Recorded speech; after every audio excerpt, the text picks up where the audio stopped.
Otávio Família, mais um vídeo no canal. Desde já agradecendo a vocês, todas e todos, por estarem fazendo as inscrições no nosso canal, ativando o sininho de notificações, compartilhando nossos vídeos, deixando o like de vocês. Muito obrigado aos novos e novas inscritas e inscritos. Somos um pouco mais de 1.290 inscritas e inscritos nesse canal.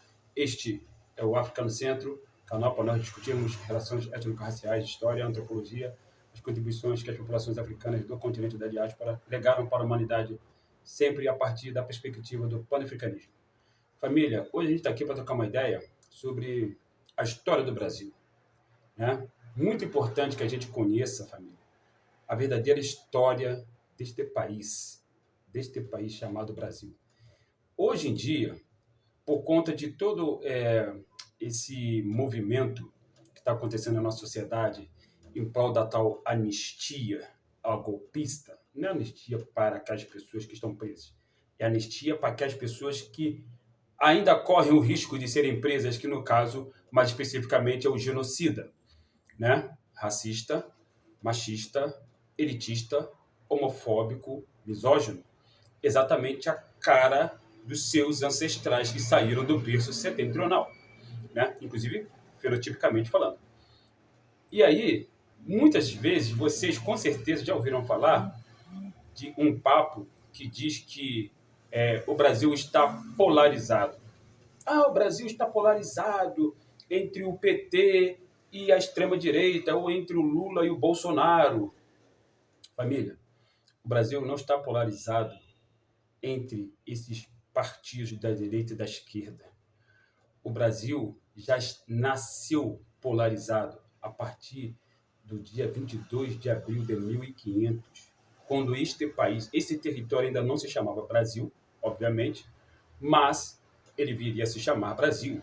Mais especificamente, o Brasil, esse território, ele se tornou polarizado, repetindo, a partir de 1500, 22 de abril de 1500, quando invasores brancos, portugueses, racistas, trouxeram para cá uma série de pessoas da mais baixa qualificação.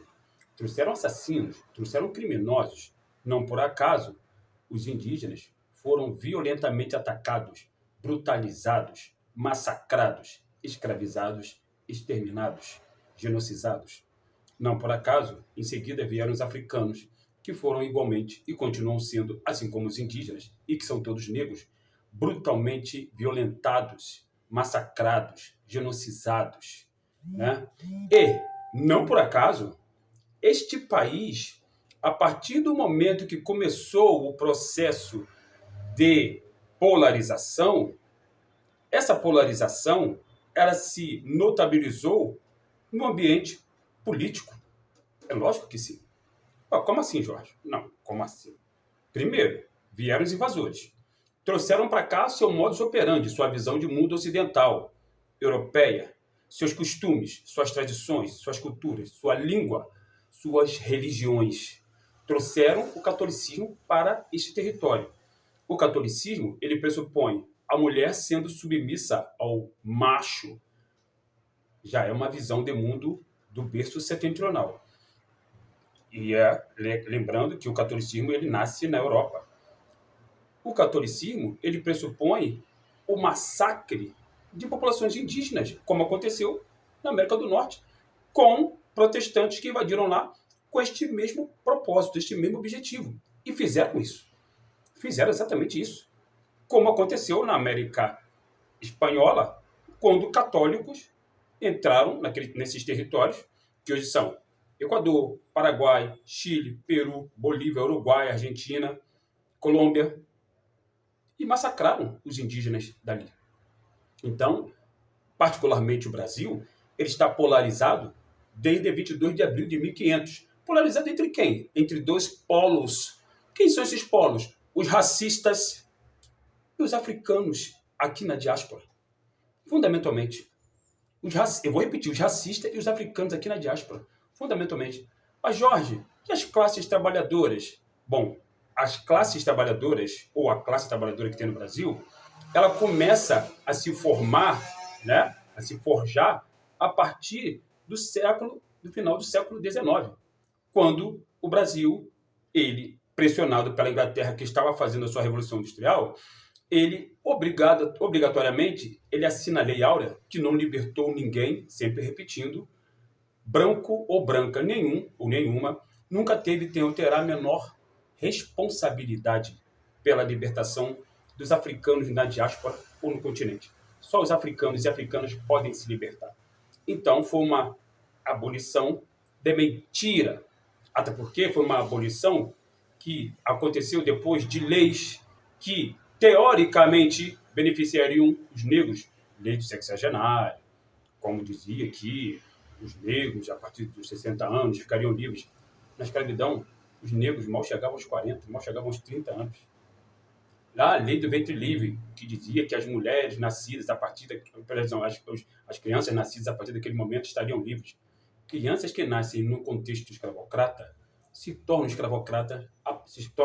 escravizadas, a partir do momento que começam a trabalhar. Então, é importante salientar que nenhuma lei neste país que beneficia negros de fato pegou, como a Lei 10.009 de 2003, que até hoje, de fato, não foi implementada no âmbito acadêmico, institucional, escolar. De fato, não foi. Tem instituições particulares aí, e até públicas, que muitas das vezes se recusam a discutir as contribuições que os africanos e africanos contribuíram na diáspora, por exemplo, e para o mundo, de uma forma geral. Se recusam. Se recusam por quê? Porque são racistas. Porque estão do lado do polo do opressor. Então, como assim esse país está polarizado a partir de agora por causa de PT e extrema-direita? Não. Até porque é bom a gente salientar. Direita e esquerda, como diz o grande Abdias do Nascimento, andam em linhas paralelas ideologicamente, mas culturalmente se encontram em algum ponto lá na frente. Porque essas ideias, essas ideologias nascem no berço setentrional. E aí, essas ideologias também são racistas. Tanto a ideologia da direita quanto a ideologia da esquerda. Karl Heinrich Marx, Friedrich Engels, os fundadores do pensamento progressista da esquerda, eram racistas. Ora essa. Voltaire, um iluminista, tinha companhia de escravizados, como explica Carlos Moore na obra dele, O Marxismo e a Questão Racial. Né? Montesquieu, idem, e lutou contra a tal Revolução Francesa, contra os nobres da Revolução Francesa. Racista, tinha companhia de escravizados. Né? E aqui no Brasil,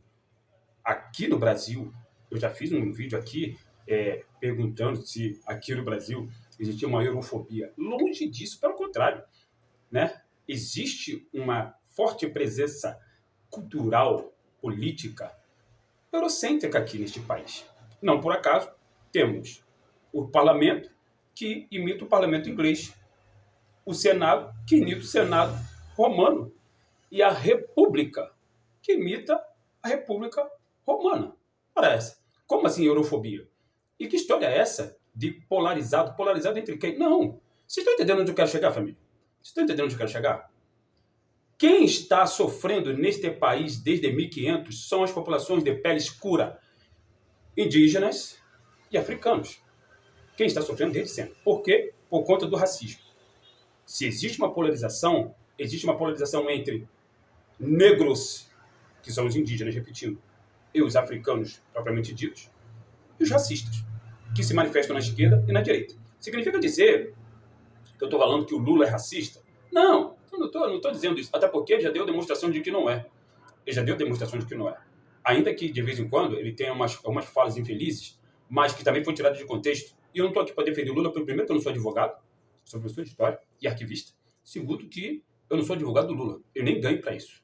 Pelo contrário, eu ganho para dar aula em escola pública e cursos pré-vestibulares, comunitários. Para isso que eu ganho. Eu estou falando da história. Eu estou falando do percurso de vida do atual presidente da República. Agora, o genocida, ele já cansou de dar prova de que ele é racista. Né? Simples assim.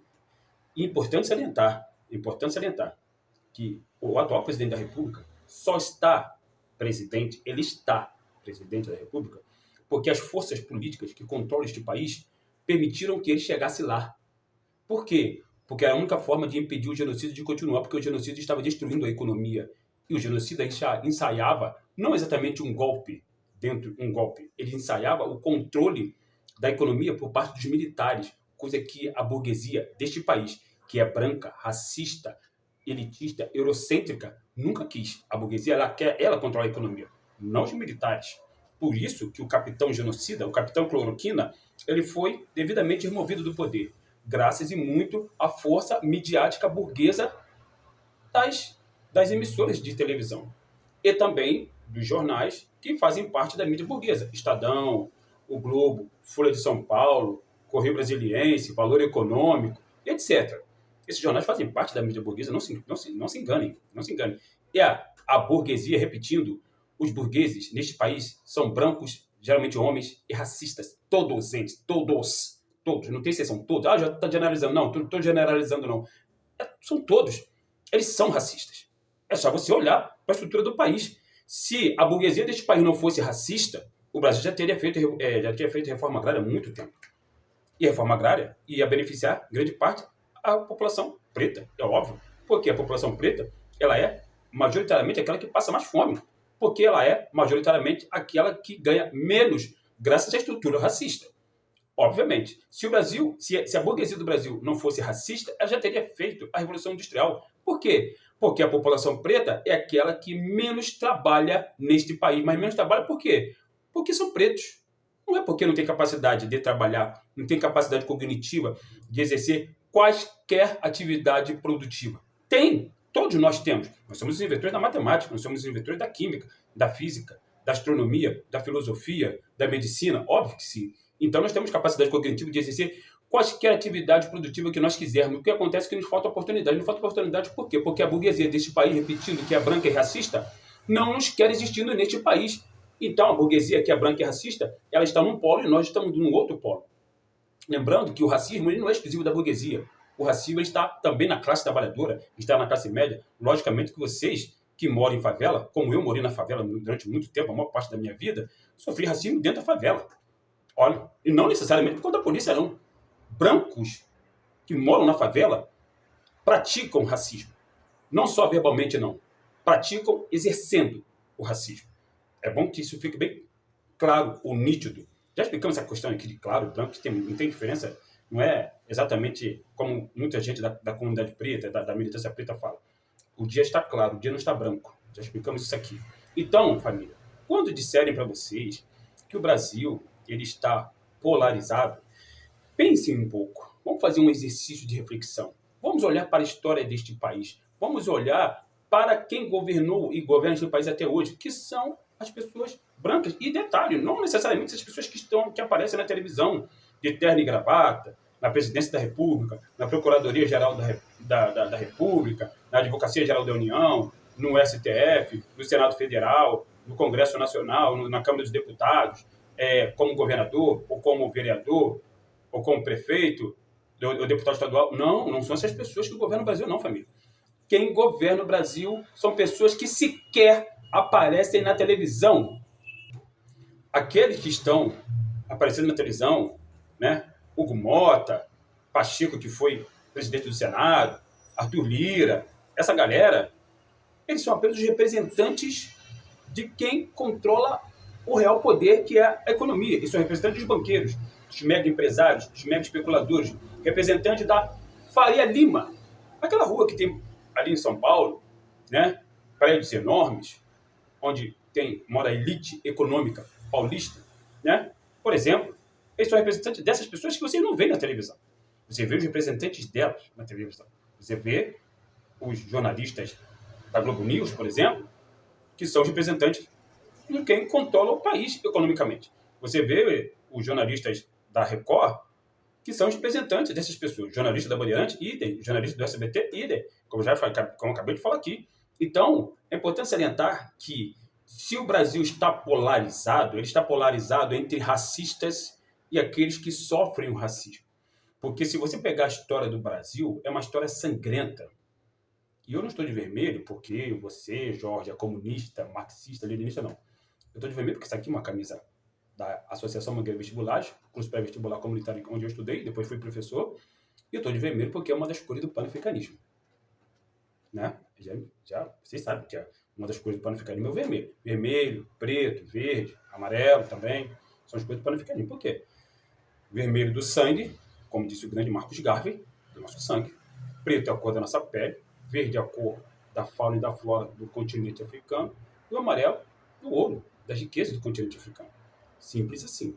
Então, voltando para a nossa explicação a respeito da polarização política do Brasil, não, o Brasil está polarizado racialmente falando. Racialmente, né?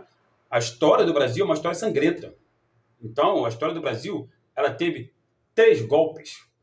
Um golpe de Estado, que foi o golpe protagonizado por Getúlio Vargas nos anos 30, e 2 golpes militares. O golpe militar de 1889, protagonizado por Marechal Deodoro da Fonseca, e que teve seguimento com o Marechal Floriano Peixoto, dito Marechal de Ferro, e o golpe militar de 1964, protagonizado por um homem chamado Castelo Branco, que esteve lutando na Segunda Guerra Mundial, né, na campanha da FEB.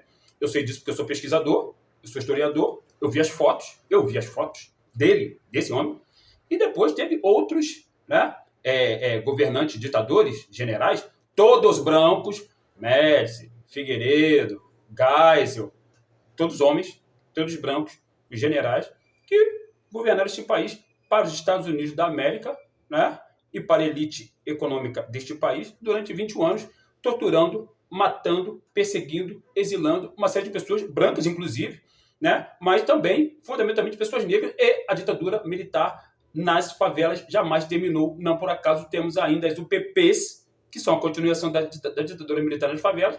Não por acaso temos a onipresença da polícia militar e da polícia civil nas favelas. Polícia militar que foi construída, desenvolvida em 1809 para recapturar escravizados fugitivos em 1809, que eram escravizados no Brasil, pretos. Pretos. E fugiam por quê? Fugiam de quem? Fugiam dos brancos racistas. Fugiam para onde? Para os quilombos. Né? Hoje, os quilombos são as favelas? Não, favela é senzala. Favela é lugar de máfia. Favela é lugar de morte dos pretos. Favela é lugar onde a polícia arromba a porta da sua casa e mata você. Favela é onde você sofre com falta de saneamento básico, falta de transporte público, falta de educação, falta de saúde pública. Né? É o lugar escolhido, determinado, para nós vivermos pelos racistas que estão no poder desde 22 de abril de 1500. Então, polarização, família, neste país, neste território, ela é exatamente isso que eu acabei de examinar, que eu acabei de demonstrar para vocês. Essa é a verdadeira polarização. Não tem polarização política neste país. Não. Ainda que a tentativa de golpe de 8 de janeiro de 2023, sim, tinha como objetivo assassinar o presidente da República democraticamente eleito, aliás, eleito pelo voto, né? Democraticamente é uma outra conversa, porque não pode haver democracia onde há racismo. Então, o presidente da República ele foi eleito pelo voto direto, o vice-presidente também, e o atual, e um dos chefes do STF, um dos ministros do STF, foi colocado lá, inclusive, pelo Michel Temer. Né? O Alexandre de Moraes foi colocado lá pelo Michel Temer. Pode pesquisar aí. Né? É importante salientar isso. Não foi pelo atual presidente da República, não. Foi o Michel Temer que colocou o atual o Alexandre de Moraes lá. E essas pessoas estavam na linha de fogo dos golpistas racistas, misóginos, homofóbicos, que querem implantar uma ditadura neopentecostal fundamentalista aqui no Brasil, com a ajuda da Igreja Universal. O balão de ensaio foi com o genocida, que depois foi retirado do poder. Né? Mas já tivemos aqui um outro balão de ensaio com o Crivella, aqui no Rio de Janeiro. Né? Vocês sabem muito bem disso, que governou essa cidade durante 4 anos. Aliás, governou para a Igreja Universal. Né? É importante salientar isso.